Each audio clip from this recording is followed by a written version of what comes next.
जब से शराबबंदी लागू हुई है धीरे धीरे लॉ एंड ऑर्डर बिगड़ता गया है।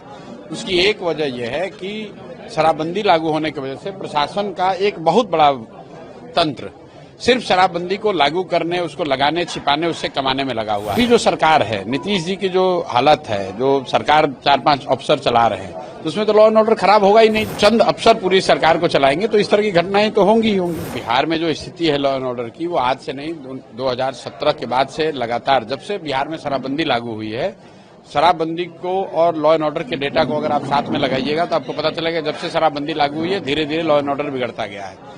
उसकी एक वजह यह है कि शराबबंदी लागू होने की वजह से प्रशासन का एक बहुत बड़ा तंत्र सिर्फ शराबबंदी को लागू करने, उसको लगाने, छिपाने, उससे कमाने में लगा हुआ है, और जो उसकी लॉ एंड ऑर्डर की रेगुलर ड्यूटी है वो करते नहीं है।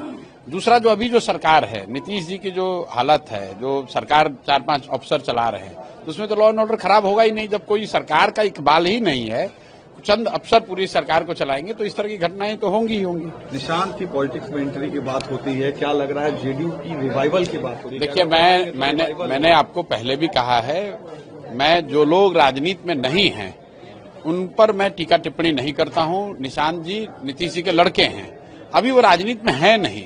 लालू जी के भी परिवार का अगर कोई व्यक्ति जो राजनीति में नहीं है तो उस पर हम लोग का टीका टिप्पणी करना उचित नहीं है।